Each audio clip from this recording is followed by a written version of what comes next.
សូមគោរពអនុញ្ញាតជម្រាបសួរបងប្អូនទាំងអស់គ្នាវិលមកកាន់សាច់រឿងនៃ Channel របស់ P Animation ទៀតហើយថ្ងៃនេះខ្ញុំបានមាននៅសាច់រឿងមួយដើម្បីចែកជូនបងប្អូននិងប្រិយមិត្តដែលបានតាមដាននឹងការស្ដាប់ដោយមាននៅសាច់រឿងមួយគឺរឿងអាត់កំបាំងនៃស្គរ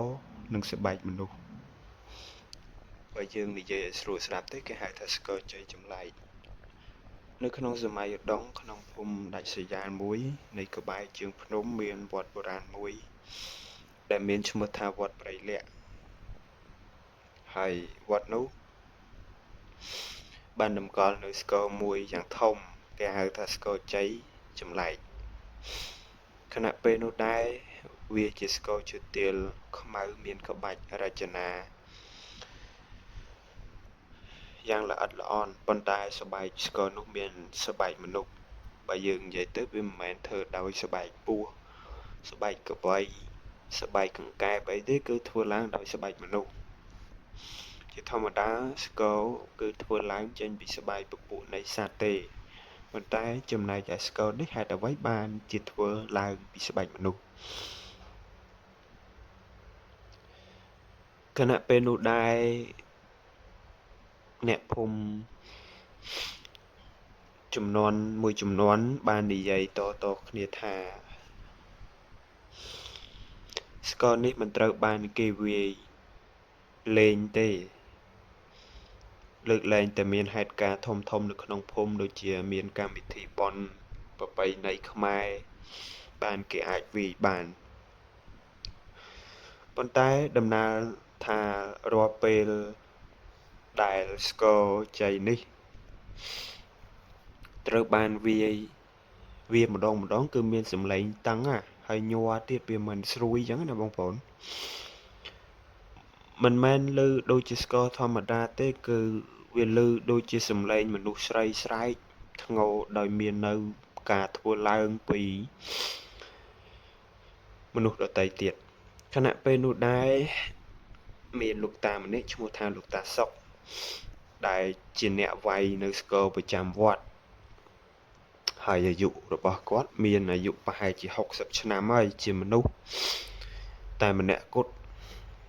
ដែលគេដឹងថាពីរបៀបនៃការថែរក្សាស្គរនេះខណៈពេលនោះដែររាល់ថ្ងៃសិលគាត់ត្រូវយកប្រេងក្អូបដើម្បីយកទៅដាក់នៅស្គរនោះកុំឲ្យវាស្ងួតឬក៏ប្រេះឆាអញ្ចឹងទៅហើយមានទាំងឈាមមាន់ខ្មៅទៅទៀតនៅក្នុងរាត្រីមួយពេលរដូវភ្ជុំបិណ្ឌនេះមានក្រុមអ្នកលេងយុវជនមួយក្រុមនៅក្នុងភូមិនោះដែលដឹកនាំដោយចៅមានជាមនុស្សឆ្អិនឆ្អៅមិនជឿទេរឿងអាកំបាំងបុរាណដែលចាស់ពីមុនមកដែលគាត់ធ្លាប់មាននៅបទពិសោធន៍បានប្រាប់ចៅមានថាចេះតែចៅមាននឹងគឺមានះរឹងរូសណាស់មិនចង់ស្ដាប់នៅការទូន្មានរបស់ចាស់ទេនិយាយមកទៅគឺថាក្បាលរឹងពិបាកនិយាយគ្នាតែម្ដងហើយស្រាប់តែគេហាមឃាត់ហើយនឹងថាមិនអោយទៅប៉ះស្គរនឹងទេតែចៅមាននេះគឺគាត់មានះចង់ភ្នាល់ជាមួយនឹងមិត្តភ័ក្តិដោយភ្នាល់ថាប្រសិនបើខ្ញុំហ៊ានទៅវាយស្គរនៅខាងលើនេះខ្ញុំនឹងបាននៅជោគជ័យហើយអ្នកទាំងអស់នោះត្រូវតែមានរង្វាន់នៅខ្ញុំភ្នាល់មិត្តភ័ក្តិអញ្ចឹងស្រាប់តាចៅមាននេះក៏លួចឡើងទៅលើរោងស្គរនោះទាំងដែលតាសុកហើយអ្នកស្រុកអ្នកភូមិនោះបានហាមថាមិនអោយទៅវាយស្គរនោះទេខ្លាចមាននៅរឿងហេតុការណ៍ចម្លែកផ្សេងខ្លាចប៉ះពាល់ដល់អាយុជីវិតប៉ុន្តែចៅមាននេះមានះរឹងក្បាលអស្មិមានះរឹងត្អឹងគេហាមមិនក៏មិនស្ដាប់គេដែរស្រាប់តែឡើងទៅពន្លឺប្រច័ណ្ឌពេញបរមីក៏បានចាំងមកលើមុខនៃស្គរ នោះយ៉ាងច្បាស់ចៅមានទាញអន្លង់វាយស្គរធំរួចទម្លាក់ដៃវាយទៅលើមុខស្គរយ៉ាងខ្លាំងចាប់ពីពេលនោះមកទុងតែម្ដងបងប្អូនស្គរនោះលាន់លើសោះសាយពេញនៃផ្ទៃមេឃប៉ុន្តែជំនួសមកវិញនៅសំឡេងញ័រធម្មតាសំឡេងស្រីម្នាក់បានលាន់លើចេញពីស្គរស្រែកថាអួយអួយក្តៅម្លេះឈឺម្លេះអ្នកណាវាយខ្នងអញមិនក៏ចុកម្លេះចឹងមានញ័រជើងគាត់ព្យាយាមរត់ចុះពីរោងស្គរប៉ុន្តែស្បែកស្គរនោះស្រាប់តែប៉ោងឡើងដូចជាពោះមនុស្សស្រីធំចឹងដែលមានផ្ទៃពោះហើយរាងរៅពណ៌ក្រហមបានបាញ់ចេញពីមុខស្គរស្រោចស្រពលើរាងកាយរបស់ចៅមានគណៈនោះដែរបើយើងនឹកដល់ប្រវត្តិនៃស្គរនោះគឺតាមពិតទៅកាលពី100ឆ្នាំមុននេះមាននារីម្នាក់ឈ្មោះនាងលក្ខត្រូវបានគេចោទប្រកាន់ថានាងមានសហាយស្មត់ជាមួយនឹងមេចៅណាបងប្អូនហើយត្រូវពួកចិត្តអប្រិយធ្វើទារុណកម្មមានអ្នកស្រុកអ្នកភូមិជាដើមដោយមានការបកស្បែកខ្នងរបស់នាងទាំងរស់យកមកប៉ះពាលធ្វើជារលកនៃស្គរវត្តដើម្បីឃុំព្រលឹងនាងមិនឲ្យទៅកើតនៅក្នុងឋានផ្សេង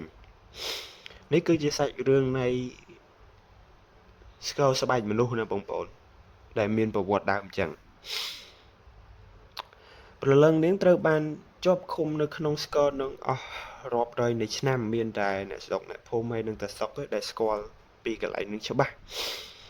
ហើយដោយមានគ្រូមន្តអាគមប្រើឈាមមន្តខ្មៅឲ្យសង្កត់នៅសីមាជារៀងរាល់ថ្ងៃស្រាលទៅទៀតដោយសារតែចៅមានវាយស្គរចំយាមអាក្រក់ហើយនឹងមិនបានសោតគាថាសុំកម្មាទោសទៀតវាធ្វើឲ្យសីមាឃុំព្រលឹងនឹងប្រឆាបែកបាក់តែម្ដងព្រលឹងនាងលក្ខនឹងបានលេចចេញពីរូបរាងស្គរហើយខ្នងរបស់នាងរលួយធ្លាក់សាច់គ្មានស្បែកខ្នងទេបើកភ្នែកក្រហមច្រាលសក់វែងអស់ដីត្រូវបានហោះតម្រង់ទៅផ្ទះរបស់ចៅមាននិងអ្នកភូមិដែលជាពូជពងរបស់ពួកអ្នកដែលធ្លាប់ធ្វើបាបនាងអំពីអតីតកាលនៅយប់សម្លេងស្គរទូងបានលាន់ឮឯកឯងពេញភូមិដោយគ្មាននរណាទៅវាយឡើយអ្នកភូមិច្រើនអ្នកបានភ្ញាក់ឡើងទាំងតក់ស្លុតហើយប្រទះឃើញស្បែកខ្លួនរបស់នាងខ្លួនឯងហ្នឹងចាប់ផ្ដើមរបូតចេញបន្តិចម្ដងដោយគ្មានសម្បីតែមុខកំបិតទៅវះទេហើយតាសុកហ្នឹងជាអ្នកវាយស្គរនឹងថាគ្រោះមហន្តរាយនឹងកើតមានដល់ស្គរនឹងហើយនឹងការកាន់អំបោះនឹងមានទឹកមន្តអាគមបានឃើញថាចៅមានដេកស្លាប់នៅលើជើងស្គរដោយខ្នងរបស់គាត់ត្រូវបានស្បែកចេញពីគ្នាដោយមានការបកខ្លួនឯងអាម៉ងហើយគណៈពេលនោះដែរតាសុកបានលុតជង្គង់សូត្រធម៌រំដោះនៅកម្មាទោសបើយើងនិយាយភាសាស្រួលស្ដាប់ទៅសុំកម្មាទោសជំនួសអ្នកភូមិនាងអើយកម្មពៀទាំងបាម៉ាននេះត្រូវតែបញ្ចប់ពីពេលនោះទៅកុំយកជីវិតអ្នកបរិសុទ្ធទៀតអីសូមនាងអត់អោនអភ័យទោសដល់អ្នកស្រុកអ្នកភូមិនេះផងពីព្រោះថាវាធ្វើម៉េចច្រឡំអីចឹងទៅព្រលឹងនាងលក្ខនឹងបានឈរពីក្រោយខ្នងទៅសុកហើយទៅសុកនឹងអត់ដឹងទៀតថានាងលក្ខនឹងឈរពីក្រោយខ្នងហើយកញ្ចក់ដៃនាងនឹងវែងបានប៉ះស្មារបស់ទៅសុកតិចស្រេបបានខ្សឹបថាស្បែកខ្នងអញត្រូវបានគេបកហើយឥឡូវអញត្រូវការស្បែក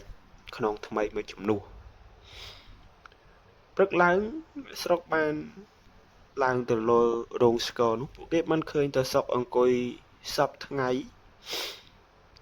ស្លាប់ទៅមុខស្គរនោះតែម្ដងហើយគណៈពេលដែលយប់ឡើងទៅសុកបានទៅបន់ស្រន់តែព្រឹកឡើងស្រាប់តែមាននៅសាកសពរបស់ទៅសុកអត់មានសាច់ឆ្អឹងខ្នងទេបងប្អូនស្បែកនឹងបាត់ទៅអ្វីដែលរន្ធត់បំផុតនោះគឺស្បែកខ្នងរបស់តសុកនឹងត្រូវបានបកចេញយ៉ាងស្អាតហើយ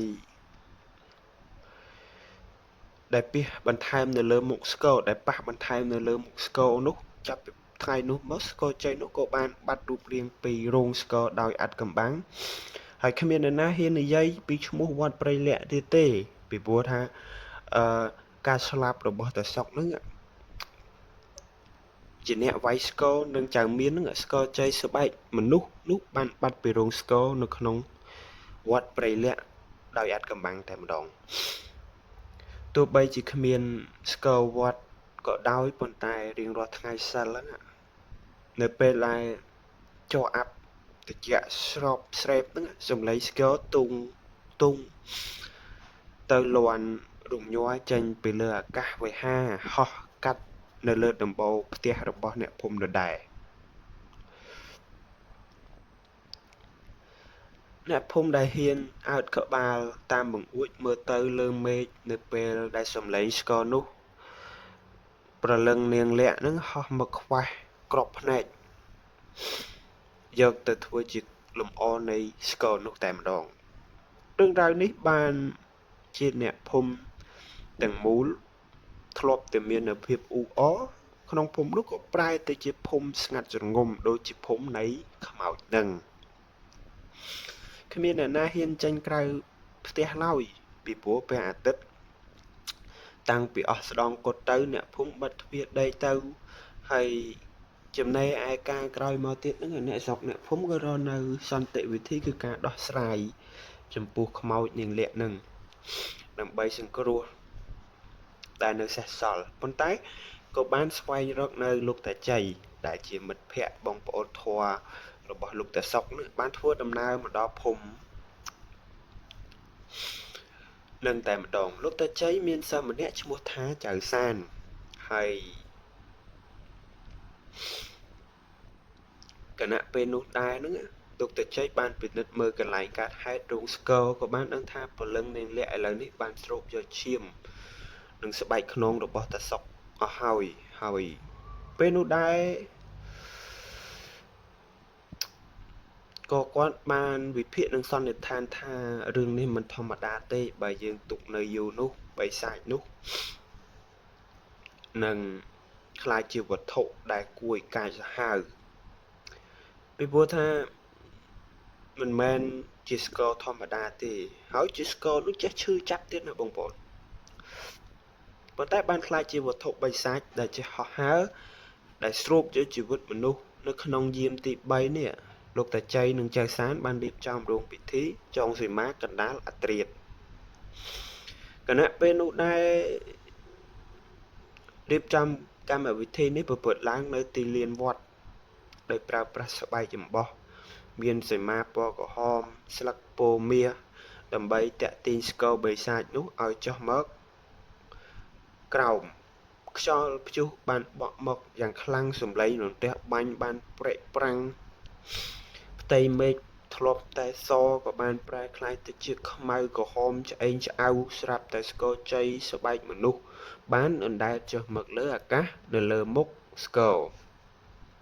មានទាំងផ្ទៃមុខរបស់នាងលាក់និងតាសុកជន់លើគ្នាកំពុងសោចយ៉ាងសប្បាយរីករាយហើយក៏មាននៅកំផឹងដែរគួរឲ្យតក់ស្លុតណាបងប្អូន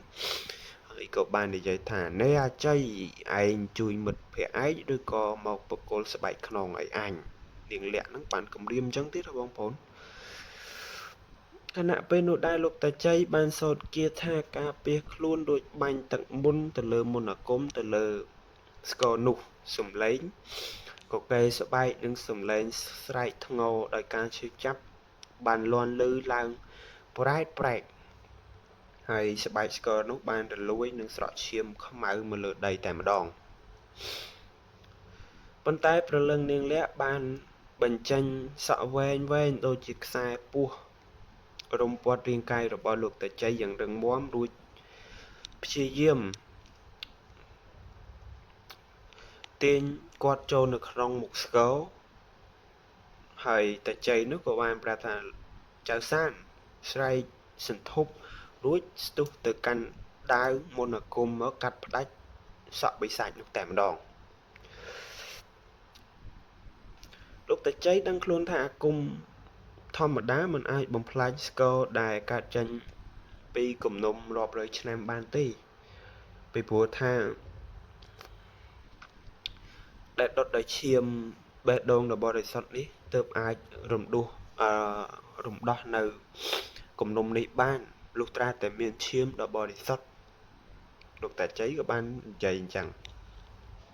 ហើយដូច្នោះហើយគ្មានអ្នកណាហ៊ានបូជាជីវិតចំពោះបញ្ហានេះទេមានតែលោកតាជ័យខ្លួនឯងហើយក៏បានស្រែកប្រាប់ចៅសានថាសានអើយស្ករនេះកើតចេញពីស្បែកមនុស្សនិងគំនុំមានតែភ្លើងអាគមឯងដែលដុតដោយឈាមអ្នកបរិសុទ្ធហើយបេះដូងទេទើបអាចរំដោះបណ្ណាសានេះបាននិយាយរួចហើយលោកតាជ័យបានទាញដាវចាក់បញ្ចូលទ្រូងខ្លួនឯងដោយដកនៅឈាមបេះដូងរបស់គាត់ហើយស្រោចនៅលើមុខដាវដោយបានប្រើប្រាស់នៅកម្លាំងចុងក្រោយស្ទុះទៅចាក់ទម្លុះនៅចំកណ្ដាលនៃស្គរជ័យនោះមនុស្សនេះយ៉ាងពេញទំហឹងហើយលើសំឡេងតែក្រាំងពន្លឺភ្លើងពណ៌មាសបានឆាបឆេះពីបាតស្គរយ៉ាងសន្ធោសន្ធៅស្គរជ័យស្បែកមនុស្សប្រេះឆាជាបំណែកកង់ហើយសំឡេងស្រែកធ្ងររបស់ព្រលឹងនឹងលាក់នឹងតសុកនឹងបានលាន់ចេញលើចុងក្រោយមុនពេលរលាយទៅក្នុងអាកាសវិហារជាមួយបណ្ដាអណ្ដាតភ្លើងនៃមន្តអាគមនោះបាត់តែម្ដងនៅពេលនោះដែលព្រះអាទិត្យក៏ចាប់ផ្ដើមរះឡើងវិញម្ដងបន្តិចហើយភាពស្ងប់ស្ងាត់ក៏បានត្រឡប់មកកាន់នៃវត្តព្រៃលក្ខវិញគណៈពេលនោះដែរលោកតាជ័យក៏បានបាត់បង់ជីវិតដោយភាពស្នាមញញឹមហើយគាត់បានបំបែកនៅបណ្ណាសារំដោះមិត្តភ័ក្តិរបស់គាត់បានសម្រេចប៉ុន្តែទោះជាយ៉ាងណាក៏ដោយកម្មជាអកុសលលោកតាជ័យនិងលោកតាសុកដែលជាបងប្អូនធន់ក៏បានស្លាប់ជាមួយគ្នាតែម្ដងសុទ្ធសឹងតែជាអ្នកមានមន្តអាគមខ្លាំងពូកែគួរឲ្យកោតសរសើរប៉ុន្តែធ្វើមិនដេចបើកម្មរបស់គាត់ទាំងពីរបានកាត់ផ្ដាច់ហើយបើយើងនិយាយទៅអ្វីត្បិតតែសង្ខាររបស់មនុស្សយើងកើតចាស់ហើយមិនទៀងទាត់ពេលខ្លះយើងមិនអាចរស់នៅស្ថិតស្ថេរជានិច្ចកាលបានទេស្បែកធ្លាប់តែស្រស់បោះជីវិតមានសាច់មានឈាមគួរឲ្យកត់សម្គាល់ហើយធ្លាប់តែនិយាយលេងសើចជាមួយគ្នាបាត់ប៉ុន្តែសង្ខារនេះគឺមើលមិនឃើញទេប្រៀបបានដូចជាលោកតាសុកហើយនិងលោកតាជ័យអញ្ចឹងអ្វីត្បិតតែបានជាបងប្អូនធម៌នឹងគ្នាមែនក៏ប៉ុន្តែព្រោះកម្មរបស់នាងលក្ខនេះបានមកកាត់ផ្ដាច់អាយុជីវិតរបស់លោកតាសុកហើយនិងលោកតាជ័យចេញពីពិភពលោកមួយនេះទៅហើយដូច្នោះហើយអំពើល្អរបស់គាត់ទាំងពីរដែលគាត់បានសាងសង់មុនពេលដែលគាត់នៅរស់ធ្លាប់មានជីវិតធ្លាប់ធ្វើបុណ្យដាក់បាតឲ្យទានផ្សេងនេះក៏ជួយយឹតយោងហើយព្រលឹងរបស់គាត់នឹងទៅលើអាកាសវិហារជាមួយនឹងអណ្ដាតភ្លើងនៃមន្តអាគមទៅនៅពេលនោះដែរយើងគួរឲ្យកត់សម្គាល់ផងដែរថាគណៈពេលដែលលោកតាជ័យបានបាត់បង់ជីវិតហើយចៅសានក៏បានប្រមូលនៅផេះដែលមានផេះនោះគឺចេញពីស្គរជ័យនោះផងក៏យកទៅកប់នៅក្រោមគោលដើមពោធិ៍ធំមួយនៅក្នុងវត្តថ្មីហើយក៏បានរៀបចំសាងសង់នៅចេតិយមួយដើម្បីឧទ្ទិសកុសល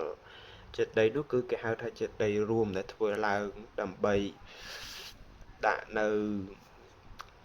ខ្មោចលោកតាសុកហើយនិងលោកតាជ័យហើយនិងនាងលក្ខចាប់ពីថ្ងៃនោះមកសំឡេងហោះនៅពេលរាត្រីក៏បានបាត់បង់ជារៀងរហូតមកប៉ុន្តែចាស់នៅក្នុងភូមិនោះក៏បានហានប្រានប្រាប់ថាមិនឲ្យនាំគ្នាទៅប៉ះពាល់នៅក្នុង ឬក៏លេងសើចនៅក្នុងវត្តនោះទេពីព្រោះមានវត្ថុបុរាណដែលយើងមិនស្គាល់ប្រវត្តិអីសោះពីព្រោះថារាល់ស្នាមចម្លាក់និងសាច់ឈើបុរាណអាចមានព្រលឹងនិងបណ្ដាសាលាក់ខ្លួននៅក្នុងទីនោះចឹងហើយក៏សាច់រឿងរបស់យើងក៏បានឈានទៅដល់ទីបញ្ចប់ក៏មុននឹងបញ្ចប់ក៏សូមអរគុណណាស់ចំពោះការស្ដាប់បងប្អូនទាំងអស់គ្នាចូលរួមស្ដាប់និងទស្សនាខ្សែអាត់នៃសម្លេងរបស់ P Animation សម្រាប់នៅសាច់រឿងប្លែកៗជូនបងប្អូនសូមប្រសិទ្ធពរជ័យសិរីមង្គលវិបុលសុខ4ប្រការជោគកើតចម្រើនមានដល់បងប្អូនទាំងអស់ឲ្យចេះតែរកស៊ីមានបានកកាត់ដោះឡើងប្រកបប្រជុំតិចតិជុំសុខដុមរមនាសូមឲ្យបាននៅសេចក្តីសុខសេចក្តីចម្រើនហើយម្យ៉ាងវិញទៀតសូមបងប្អូនកុំភ្លេចជួយចុច like ហើយជួយចុច subscribe ដើម្បីទទួលបាននៅវីដេអូបន្តទៀតខ្ញុំសូមអរគុណណាស់បងប្អូន